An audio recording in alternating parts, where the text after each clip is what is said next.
नमस्कार, स्वागत आहे तुमचं मोहक रेसिपीज आपल्या मराठी यूट्यूब चॅनेलमध्ये। कधीकधी आपल्याला तीच चपाती भाजी करायचाही कंटाळा येतो व खायचाही खूप कंटाळा येतो। तर अशा वेळेस कमी वेळेमध्ये, कमी तेलामध्ये, कमी साहित्यामध्ये तरीही अतिशय पौष्टिक अशी रेसिपी पाहणार आहोत। चला तर मग अजिबातही वेळ वाया न घालवता रेसिपीला सुरुवात करूयात। तर आज आपण गव्हाचे पीठ व गुळापासून गुलगुले करणार आहोत। गुलगुले करण्यासाठी सर्वात प्रथम आपल्याला गुळ वितळून घ्यावा लागणार आहे। त्यासाठी इथे एका पातेल्यामध्ये बारीक चिरून घेतलेला 1 वाटी गुळ घालून घेऊया। त्याच वाटीने इथे 2 वाट्या पाणी घालून घेऊया। हा गुळ या पाण्यामध्ये पूर्णपणे वितळून घ्यायचा आहे। 3-4 मिनिटांनंतर इथे गुळ पाण्यामध्ये पूर्णपणे विरघळलेला आहे। आता हे गुळाचं पाणी पूर्णपणे थंड होऊ देण्यासाठी बाजूला ठेवून देऊया। इथे हे गुळाचं पाणी थंड झाल्यानंतर एका गाळणीमधून या तांब्यामध्ये गाळून घेऊया। गुळाचं पाणी तसंच न वापरता गाळूनच वापरायचं आहे।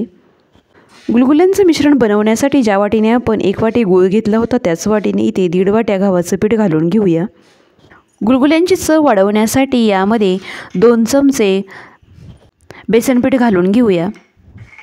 तसेच पाव चमचा वेलची पूड घालूया। थोडंसं जायफळ आलेखीसाईच्या खिसणीने खिसून घेऊया। तुमच्याकडे जर सुंठ पावडर असेल तर तुम्ही इथे सुंठ पावडरही वापरू शकता। सर्व पदार्थ पिठामध्ये चांगले मिक्स केल्यानंतर यामध्ये थोडं थोडं करून गुळाचं पाणी घालून घ्यायचं आहे व एकसारखं चांगलं हलवायचं आहे। हे गुळाचं पाणी पिठामध्ये एकसाथ न होता थोडं थोडं करूनच घालून घ्यायचं आहे, नाहीतर पिठाच्या गुटळ्या होऊ शकतात व ह्या तयार झालेल्या गुटळ्या फोडणे अगदी अवघड होऊन जाते। त्यामुळे अशा प्रकारच्या विक्सच्या साहाय्याने एकसारखं हे मिश्रण असं चांगलं फेटून घ्यायचं आहे। ज्याप्रमाणे आपण डोश्याचं सरसरीत असं पीठ तयार करतो अगदी त्याचप्रमाणे हे पीठ बनवायचं आहे। खूप जास्त घट्टही बनवायचं नाही, तसेच खूप जास्त पातळही करायचं नाही।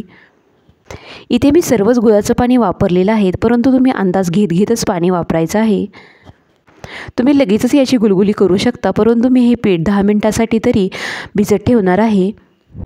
पीठ भिजत आहे तोपर्यंत आपण गुलगुल्यांबरोबर खाण्यासाठी गुळवणी करणार आहोत। त्यासाठी इथे बारीक चिरून घेतलेला अर्धी वाटी गूळ या पातेल्यामध्ये घालून घेऊया। त्यामध्ये 1 वाटी पाणी घालून थोडंसं आलेखीसाईच्या खिसणीने आलं खिसून घेऊया। हे पातेलं गॅसवरती ठेवल्यानंतर या पाण्याला एक उकळी आल्यानंतर गॅस बंद करून गरम करून घेतलेलं दूध यामध्ये घालून घेऊया। तयार झालेलं गुळवणी एका गाळणीमधून गाळून घेऊया। ही गुलगुली तुम्ही दुधाबरोबरही खाऊ शकता किंवा अगदी तशीच खाल्ली तरीही खायला खूप छान लागतात।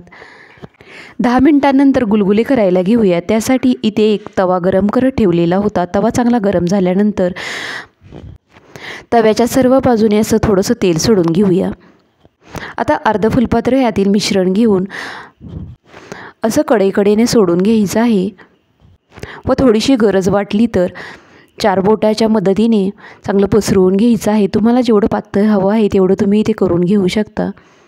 आता याच्या कडेनेही थोडंसं तेल सोडल्यानंतर 1 मिनिट गेल्यानंतर उलटण्याच्या साहाय्याने एकदम हलक्या हाताने याच्या कड्या सैल करून घेऊया। बऱ्याचदा पहिलं गुलगुलं करताना थोडंसं त्रास देतं, परंतु नंतरची गुलगुली अगदी छान होतात। तर अशा प्रकारे इथं आपलं गुलगुलं तयार झालेलं आहे। हे गुलगुलं दोन्ही बाजूने चांगलं भाजून घेऊया। मध्यम आचेवरतीच आपल्याला गुलगुली भाजून घ्यायची आहेत। पहिलं गुलगुलं थोडंसं सुरकतल्यासारखं झालं, परंतु नंतरची सर्व गुलगुली अगदी छान झालेली आहेत।